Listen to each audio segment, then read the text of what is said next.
Descubriendo la sinodalidad, escucha, discierne y actúa. ¿Qué nos cuentas en este libro, Ronald? Bien, en este libro, en este texto, tenemos la recopilación de un trabajo que se realizó a través de la Arquidiócesis de Santiago de Compostela, junto con otras comunidades latinoamericanas de distintos países.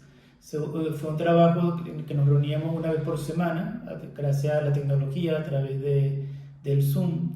Y este libro refleja todas las conclusiones de prácticamente 2 o 3 meses, fue largo, de este trabajo en común de la Iglesia hispanoamericana. Y tiene participación en este texto de sacerdotes, por ejemplo, de Venezuela, hay parte de testimonio de religiosas, de laicos, y yo me encargo de la redacción y de la parte de los antecedentes históricos, ¿no? De ubicar este proceso sinodal, que es la invitación que nos hace el pontificado del Papa Francisco, dentro de un contexto histórico, ¿no? Como no algo que es totalmente nuevo y no es algo totalmente arraigado o totalmente antiguo, ¿no? Este proceso tiene mucho de tomar esa tradición que tiene la Iglesia junto con aspectos de renovación. Entonces en el libro confluyen esas dos líneas. ¿Está saliendo este proceso de sinodalidad como se soñaba o todavía hay muchos problemas, muchas renuncias, muchas dificultades a la hora Sí, hay dificultades y son evidentes. El mismo hecho de que se haya tenido que dividir la Asamblea de Obispos hasta el año 2024 es un signo de que el proceso de escucha no ha sido un proceso que ha llegado en su totalidad a todo el pueblo de Dios, ¿no? Ha habido dificultades, como lo dice incluso el documento que sacó el sínodo en preparación de la fase continental, lo sacó muy recientemente, el 27, ayer. Y yo tuve oportunidad de leerlo algo rápido, pero una de las cosas que denota es la resistencia que ha habido de parte de distintos sectores de la iglesia, tanto del clero como de los laicos, ¿no? Yo tuve oportunidad recientemente de tener una conversación con un grupo de la Nunciatura de aquí de España, y lo que más destacaban era que hay un porcentaje mínimo a nivel cuantitativo de la iglesia, pero muy significativo, que son los laicos comprometidos en la iglesia, pero que todavía tienen muchas dudas y que no han sido suficientemente aclaradas porque también hay un desconocimiento, no solo a nivel del laicado, sino incluso del clero, ¿no? Entonces hace falta que este proceso de escucha, este proceso de sinodalidad, todavía sea desarrollado con mayor amplitud dentro del sector de la iglesia. Se parte con muchos prejuicios y eso es lo que tenemos en contra. Hay que tener un espíritu de avance, un espíritu de que todo puede ser mejor y dejar los temores, ¿no? que nos arrastran o peor aún nos paralizan.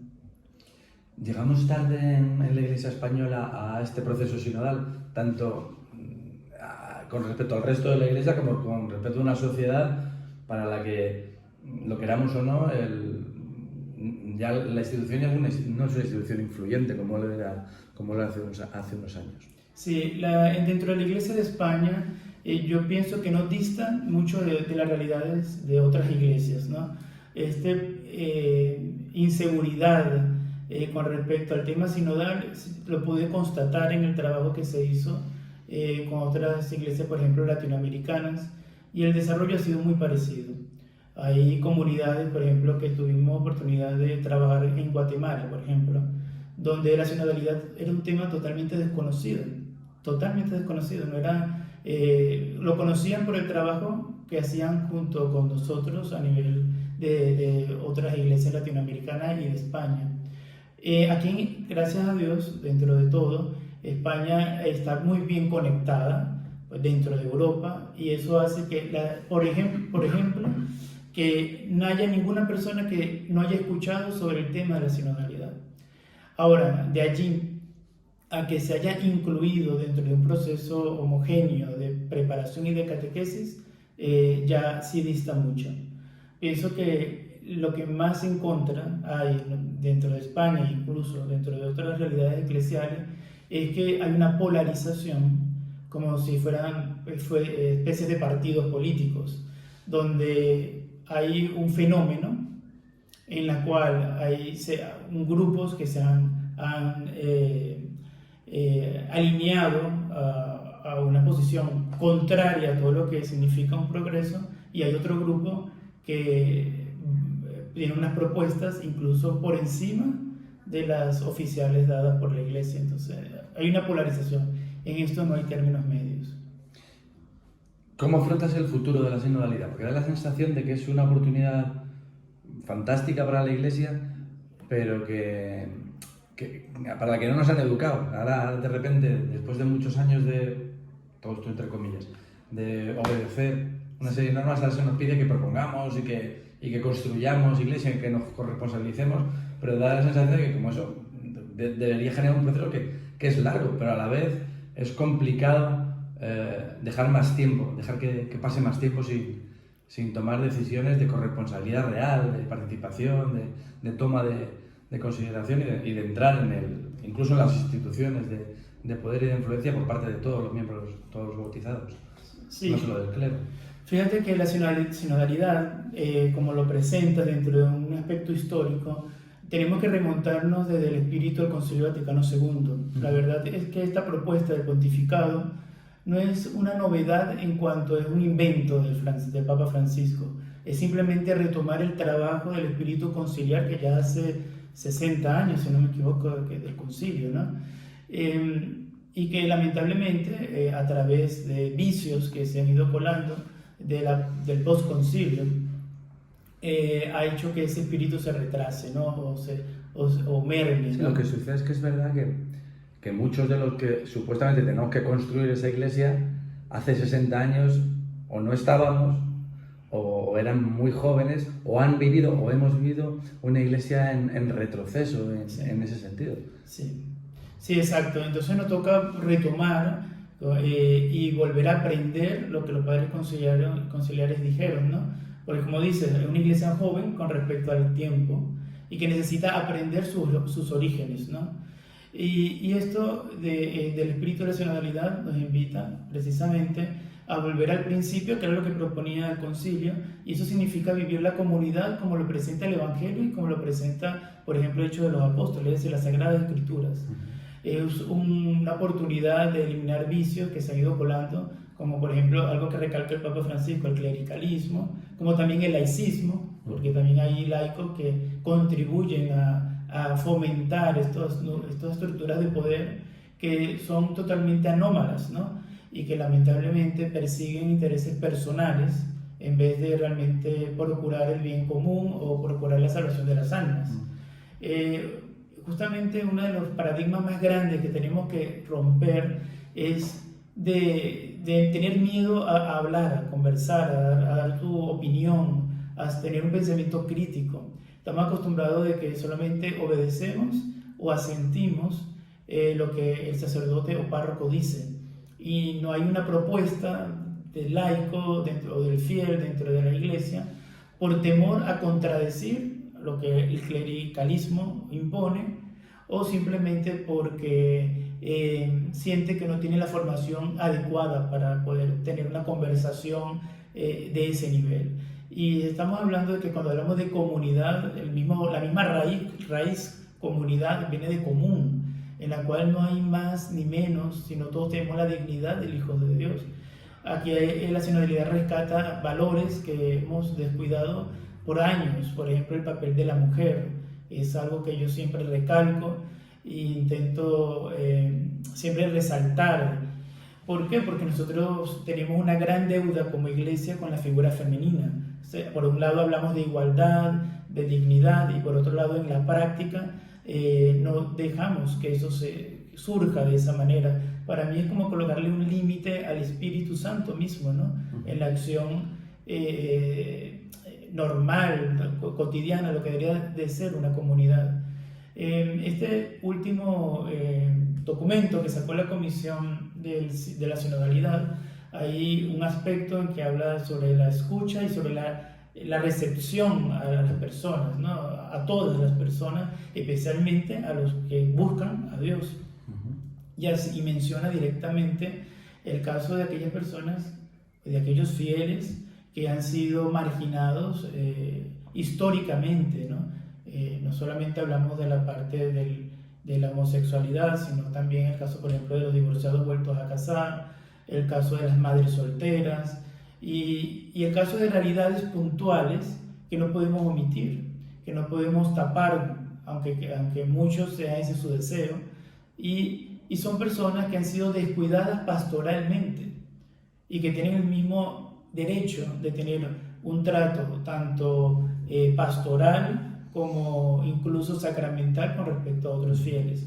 Aquí hay que distinguir muy puntualmente que no es una aceptación del pecado como naturaleza propia maligna, ¿no? Porque sería algo contradictorio poder decir eso. Estamos hablando que sobre los actos pecaminosos hay una persona, un rostro humano, hay una realidad, hay circunstancias que no se pueden omitir. ¿Y no da la sensación de que estamos demasiado obsesionados, incluso hoy, con el tema del sexo y la sexualidad? Sí. Con el hecho de que uno sea hombre y mujer para tener determinadas responsabilidades, o con lo que pasa en la cuarta que va de la cartera a la bragueta, que parece que todo, única y exclusivamente va de eso, cuando en el Evangelio de Jesús hay muchísimas más cosas, incluso en esas comunidades de las que hablabas tú, a las que nos tenemos que reflejar para construir la Iglesia del siglo XXI. Esos temas no eran lo fundamentalmente eran la organización de una institución, de un grupo de gente que querían llevar un mensaje y que querían construir sociedad y vida a partir del modelo de vida de Jesús. Sí, eso comienza, no de algo nuevo, ¿no? El tema, la obsesión a lo sexual, igualmente que el desvirtuar el poder en imposición de mi criterio y no de servicio, oportunidad de servir. Esos dos vicios, la obsesión sexual y la malformación en el poder, son los dos vicios que le han causado más daño a la Iglesia. Y eso no parte desde ahora. Y para mí, la obsesión a lo sexual es una visión neoplatónica que surge ya de San Agustín, de esta visión de que el cuerpo es malo y el espíritu es bueno. Todo lo que tenga que ver con esa dicotomía, esa separación de lo anímico con lo corporal y lo sensorial, que en la Iglesia fue muy abanderado. Incluso aquí en España vivimos de esa contrarreforma, como se menciona. Sí, la propia Inquisición quemaba los cuerpos para salvar las almas. Exacto. Sin desvirtuar el mérito de los santos, tenemos, por ejemplo, la misma Santa Teresa de Jesús, muero porque no muero, este cuerpo que es una cárcel. Ese neoplatonismo dentro de la Iglesia ha hecho mucho daño. ¿Por qué? Porque nosotros no podemos separar al ser humano de sus sentidos, de sus emociones, ni de su parte espiritual, ni del entorno en el que vive. ¿Claro? Entonces, ese problema de que todo lo sexual tiene que terminar en un pecado es simplemente algo que se ha asumido y que no corresponde a la realidad. ¿Por qué? Porque la sexualidad es algo integral dentro de toda la vida y no es lo único. Es, por ejemplo, que es más grave causar la muerte de un inocente por el hambre, por la injusticia, por una pobreza impuesta, o simplemente tener un mal pensamiento, un pensamiento impuro, o incluso casarse divorciarse y casarse y tener una familia acorde a lo que Dios manda. Pero se le da más importancia a elementos sexuales cuando, lo que te comento, hay estructuras de pecados que se cuelan, por ejemplo, subvenciones que se hacen hasta dentro de la misma iglesia a costa de aprobar o recibir dinero de instituciones que saben que son de estructuras de pecado.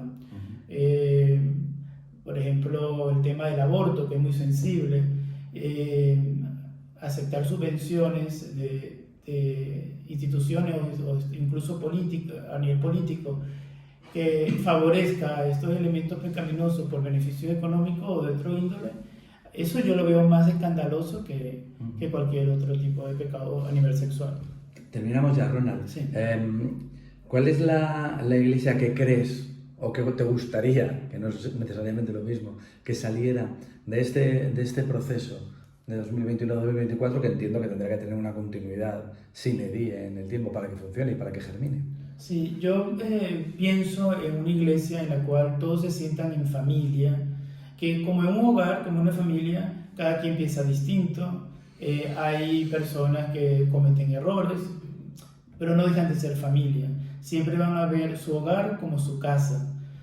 En la iglesia nos hace falta ver a la iglesia como familia más que una institución filantrópica o algo que me coloque a mí dentro de una visión social, una visibilidad social.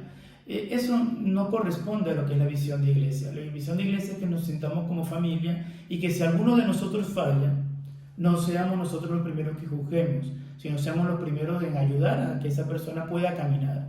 Este caminar juntos, este odos de camino, es precisamente el de no atropellarnos, ¿no?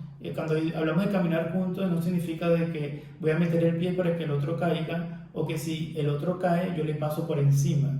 Caminar juntos significa de que todos llegamos a la meta, aunque eso implique que tenga que tardar más tiempo yo en hacerlo, ¿no? No dejar a nadie atrás. No dejar a nadie atrás. Exactamente. Muchas gracias, Ronald Manuel Rivera. Descubriendo la sinodalidad, escucha, discierne, actúa en Círculo Rojo. Muchísimas gracias por la charla y aquí tienes tu casa. Gracias a ti y a todos.